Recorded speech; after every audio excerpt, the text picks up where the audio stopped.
बहुत समय पहले की बात है। एक गांव था। गांव में सारे लोग बहुत खुशी खुशी अपना जीवन व्यतीत कर रहे थे। उसी गांव में एक व्यक्ति रहता था जिसका नाम बिरजू था।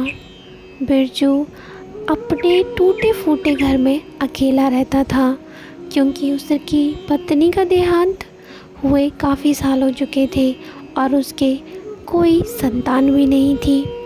रोज़ सुबह बिरजू जागता और खेतों में मजदूरी करने के लिए घर से निकल जाता और शाम होने के बाद बिरजू अपने घर वापस लौट आता और अपने टूटे फूटे घर में सो जाता। ऐसे ही बिरजू की ज़िंदगी गुजर रही थी कि तभी अचानक एक दिन बहुत ज़ोर से बारिश और तूफान आ जाता है और बिरजू जब अपने घर पहुंचता है तो देखता है उसका घर बारिश तूफान में ढह गया था। वह पूरा गिर चुका था। बिरजू बेचारा बहुत दुखी होता है और रोने लगता है कि अब वो कहाँ रहेगा। उसके पास कोई भी छत नहीं है। वह रो ही रहा था तभी वहाँ पुजारी आते हैं।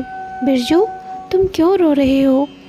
तुम्हारा घर टूट गया है, कोई बात नहीं, तुम मेरे साथ मेरे मंदिर में रहो। बिरजू कहता है, मैं मंदिर में कैसे रह सकता हूँ, वहाँ मुझे कोई क्यों रहने देगा। तभी वो पुजारी बिरजू को समझाते हुए कहते हैं, क्यों नहीं बिरजू, तुम मंदिर में क्यों नहीं रह सकते।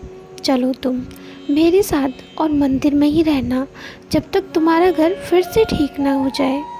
बिरजू मंदिर पहुंच जाता है और वो सोचता है कि वह कैसे मंदिर में रहेगा। तभी वहाँ पे पुजारी जी उसके पास आते हैं और कहते हैं, तुम बेफिक्र यहाँ रहो और आराम से सो जाओ। और बिरजू रात भर मंदिर में आराम से सोता है।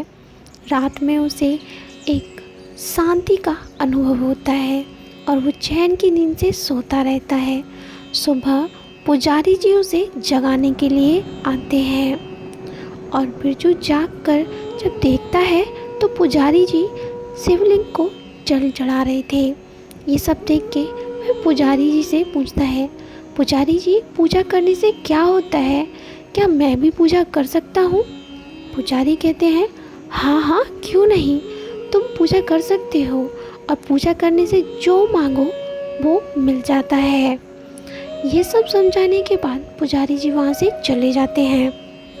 तभी बिरजू सोचने लगता है कि तो क्या ये शिव जी मुझे मेरा टूटा फूटा घर वापस कर देंगे।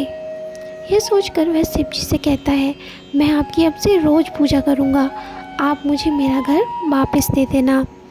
और बिरजू ऐसे ही पूजा करते करते उसे 2 महीने गुजर चुके थे और 2 महीने बाद वह अपने घर को वापस से देखने जाता है। वह मन ही मन सोच रहा था, क्या शिव जी ने मेरा घर ठीक कर दिया होगा? हो सकता है, क्योंकि पुजारी जी तो यही कहते हैं, उन्होंने मेरा घर ठीक कर ही दिया होगा। और बिरजू अपने घर के पास पहुंचता है तो घर को उसी हालत में देख के बिरजू दुखी हो जाता है कि ये क्या, ये तो ठीक ही नहीं हुआ। और वो फिर से एक मंदिर पहुंचता है और शिवलिंग जी से कहता है, शिव जी, आपने तो मेरा घर ठीक ही नहीं किया, मेरा घर ठीक कर दीजिए, वरना मेरा भरोसा टूट जाएगा। मैं किस पे भरोसा करूँगा? मैंने पुजारी जी के कहने पे आप पर भरोसा किया था। ये सब कहने के बाद वह दुखी होने लगता है। उधर भगवान भोले कहते हैं, देखो पार्वती, मेरा भक्त कैसे मुझे चेतावनी दे रहा है, अब मैं क्या करूं? ये सुन के माँ पार्वती कहती हैं, भोलेनाथ, आप दे दीजिए ना उसका घर, क्यों नहीं दे रहे हैं उसको घर?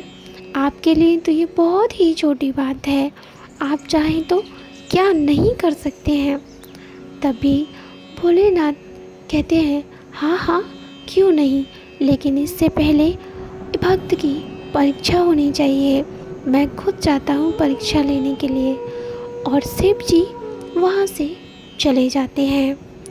और उधर बिरजू मंदिर से प्रसाद लेके खाना खाने के लिए बैठा हुआ था कि तभी वहाँ भोलेनाथ अपना वेश बदल लेते हैं और एक गाय को अपने साथ लेकर बिरजू के पास पहुँचते हैं। बिरजू खाना खाने ही वाला होता है कि तभी उसे वह व्यक्ति अपने पास आता हुआ दिखता है। तभी वह व्यक्ति उसके पास जाकर कहता है, भाई क्या यहाँ पे कोई रहने की जगह मिलेगी? मुझे आज रात यहाँ पे बसेरा करना है। बिरजू कहता है, हाँ हाँ, आप मंदिर में रह सकते हो। और तभी वह व्यक्ति वहाँ से उससे खाने के लिए भी मांगता है और बिरजू खाना खाने के लिए दे देता है और उस व्यक्ति को अपने साथ मंदिर ले जाने की बात कहता है और व्यक्ति हाँ कह देता है। दोनों लोग मंदिर में जाते हैं। मंदिर में जाने के बाद वह बिरजू मंदिर की प्रशंसा करता है कि यहाँ बहुत ही ज़्यादा शांति मिलेगी और दोनों लोग वहाँ पहुँचकर सो जाते हैं। उनके सो जाने के बाद बिरजू को सपना आता है कि भगवान शिव उसके पास ही हैं, लेकिन जब वो जागता है तो देखता है वहाँ कोई नहीं था और वो दोनों ही वहाँ सोए हुए थे। लेकिन सुबह जब वो जागता है तो वो इस बात पे ध्यान नहीं देता और वो उस व्यक्ति के साथ फिर से शिव जी के मंदिर जाता है, जो कि उसका रोज़ का नियम था। जब वो मंदिर पहुंचता है तो व्यक्ति कहता है, अरे तुम इनकी पूजा क्यों करते हो? इन्होंने तो तुम्हारा टूटा फूटा घर भी नहीं बचा पाए, ये भला तुम्हें क्या देंगे? बिरजू दुखी हो जाता है और कहता है, नहीं नहीं, मेरे भोलेनाथ तो कुछ भी कर सकते हैं। शायद से कोई मजबूरी रही होगी या फिर मेरे कर्मों का फल।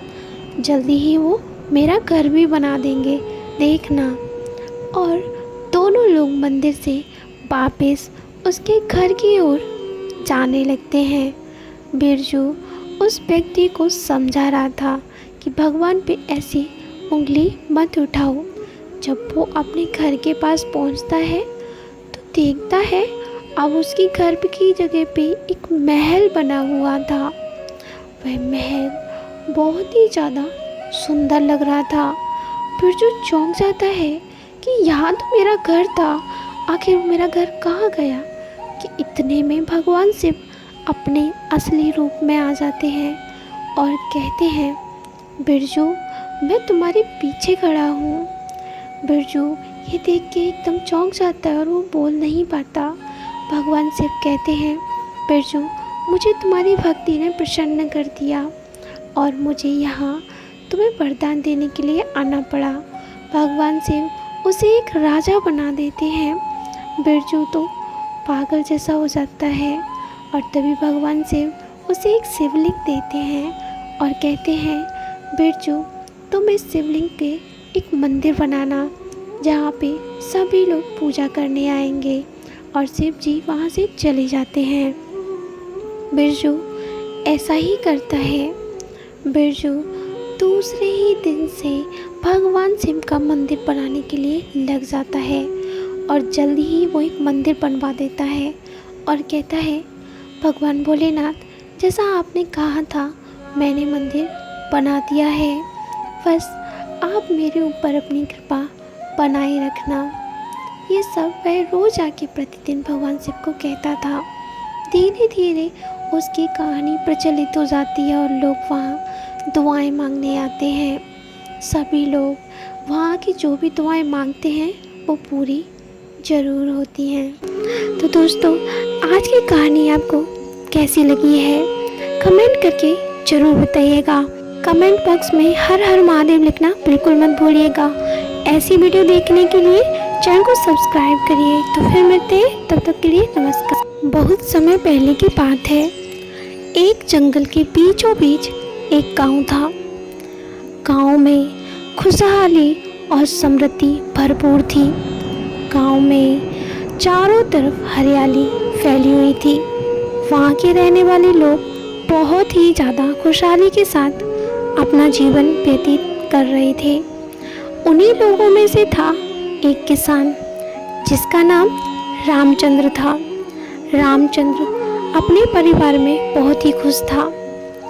वह रोज अपने बैलों के साथ अपने खेत पर जाता और खेत पर जाने के बाद खेत में